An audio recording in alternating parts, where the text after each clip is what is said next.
Okay. Ang inaalala ko kaya shield tayo ng shield sa ating aqua dahil backdoor tayo. Okay, yung pala hindi tayo backdoor kaya yun. Yun ang problema, natalo tayo. Okay, third game natin guys, let's go. Okay, kasi yung ano lang natin doon kasi mahirap lang talaga tayo manalo kasi hindi binibigyan ng card talaga yung ating best, no? Anong round na yun? Round 5 na, wala pa rin tayo tawag nito, single combat. Try dito ABP din yung kalaban natin. Try natin ngayon kung manalo tayo. So, intern muna tayo dito, guys. So, ngayon pwede tayo naman ditong tumira, no? Tira na tayo dito. So, may ano na naman tayo. So, pag hindi siya magtumira dito, mapapatay natin ang kanyang plant pag isang October trip lang siya at saka Vegetal Bite. Mapapatay natin ang kanyang plant and then mamaya, pag hindi pa rin tumira yung best niya, pagbigyan tayo ng isang card pa yung aqua natin mamaya in the next round. So, ayan, patay natin yung kanyang aqua, guys. In the next round, pagbigyan natin yung plant dito, ang ating aqua dito ng isang card, automatic patay na ang kanyang best. Di na makakaganti, ano.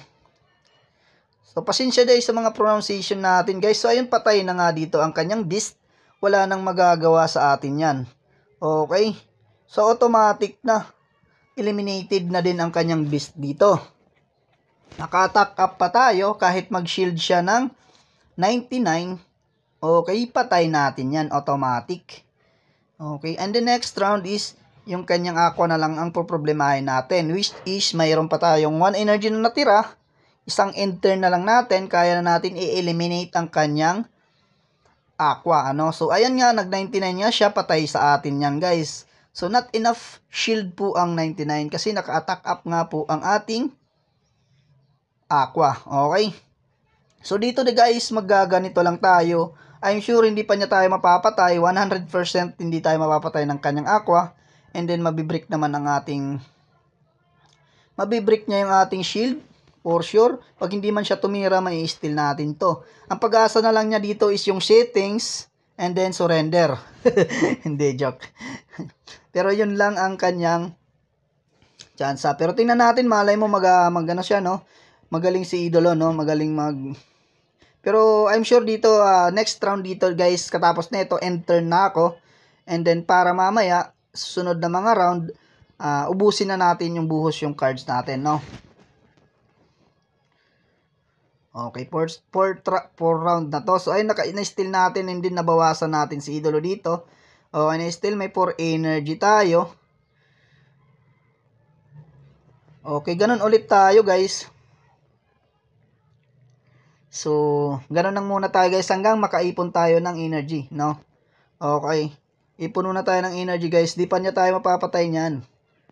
Matik na yan, guys. So, pag nagtira pa siya, I think wala na siyang natira, no? So, 2 cards na lang siya mamaya. So, pag malaman natin nito na 2 cards na lang siya, ayun. So, automatic na KO na sa atin to, guys. So, wag na natin itong patagalin. Okay. O, yun na nga, si Idolo.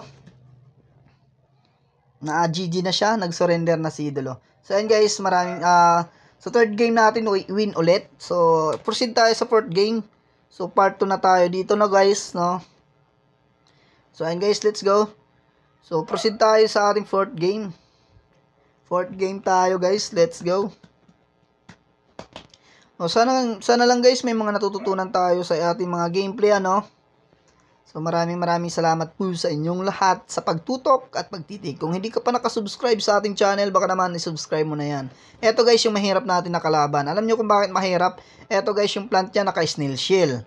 So, mahirap papasukin niya. And then, dito sa kanya, naka-disable, naka-stun, and then, naka-jar barrage. And then, makunat to. So, delikado yung ating best. Ang best lang natin pag-asa kasi sa kanyang Terminator. Reptile, no? Pero, try natin. Ang best natin. So, enter muna tayo kasi wala pa naman tayo combo. Okay. Dahil best, aqua lang sa kanya. Hindi man tayo basta-basta matinag niyan. So, carrot hammer lang tayo. Isa in case lang na tumira siya, mababalik sa ating energy. And then, pag hindi man siya tumira, isa lang masasayang sa atin na energy, ano? Okay? So, nag-ano siya dito? Nag-steal siya, balik sa atin yan. So, okay. Okay. Hindi natin siya nabawasan. So, 6 energy si idolo, no? 7 energy siya. Okay, try natin dito, guys. Kung pumalag dito si idolo, try muna natin to. Okay, baka mag-shield siya, baka mag-snail shield kasi siya. So, shield muna tayo para konti, no? Habang may shield tayo, gamitin natin yung ka-plant natin, no? So, bakit tayo nag-shield dito, guys, muna? Kasi nag-shield tayo kasi inaalala ko yung kanyang shield dito, no? Ang kanyang snail shell, no? Yun ang inaalala. Ay, naka-steal tayo doon, guys. Okay. Yun lang, nakadalawang carrot hammer siya. Good, ganda ng ginawa niya doon, no? Ayun, nag-critical nice one. Bumalik sa atin yung isang. Okay. Gagawin natin dito, guys, para matanggal na natin snail shield niya. Ganyan, guys, yung gawin natin, no? Okay, wag natin pagtabihin to in case man hindi na mabasag dito. Ay. Hindi mabasag ng ating ang ating switchscape. Okay, ganyan. Okay, let's go.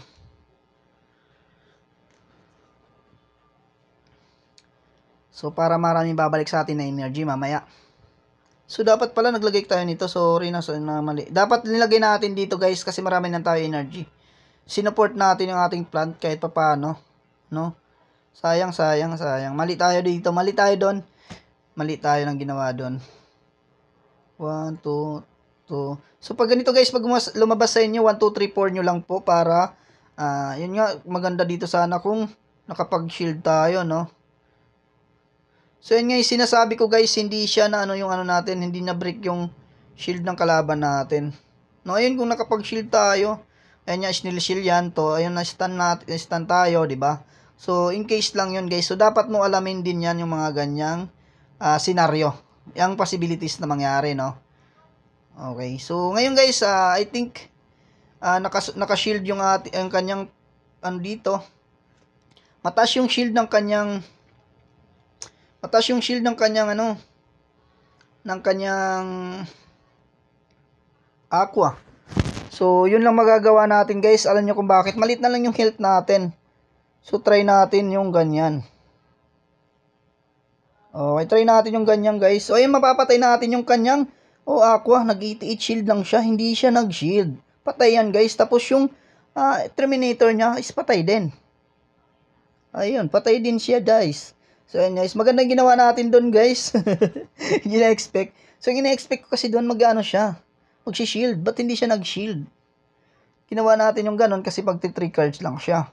Pero hindi siya nag-shield. Ayun, nanalo tayo doon, no? Ang ina-expect ko lang kasi doon mag 3 cards lang siya. Mag-last stand lang yung natin. Mataas yung shield niya sa kanyang aqua. And then, hindi natin mapatay ng ating aqua. So, may matitira pa siyang health. Mapapatay siya ng ating best kasi maglalast stand kung sakali. For sure, di niya mapapatay kasi yun, 99 yung shield natin, no? Mataas yung shield ng ating best, no? Pero ang nangyari, binabaan niya yung kanyang shield. Di niya ina-expect na naka-attack up tayo. Hindi naka-calculate yung attack up natin na for sure kill siya pag 88 lang yung kanyang shield. Yun yung natatandaan nyo, guys, yung mga ganun scenario nyo, may kalabang kayong ganun. For sakali man mangyari sa inyo yun, ganun yung kalaban nyo, i-sure nyo po is 100 plus ang shield nyo. For example, 4 cards kayo, automatic eliminated yung inyong aqua, no? Aqua versus aqua pag ganun yung scenario ng inyong Pag ganun scenario din yung sa atin naman, expectation mo talaga 88 hanggang 99 yung shield niya, kaya mo siya i-eliminate. Pero pag once mag 100 above yung shield niya, hindi mo siya makikil kahit naka-attack up ka. Okay? So, ayun, guys, sana may matutunan kayo sa ating mga video. So, ayun, 1-4 na ulit tayo. So, I think hanggang dito na lang ulit ating video. And then sa next video ulit tayo. Kita-kita, kids. Maraming salamat po sa inyong lahat. So, part 1 and part 2, maraming salamat sa inyong panonood. And see you in the next video. Kuya Axie is signing out. Bye-bye. Peace you all. Advance Merry Christmas and Happy New Year.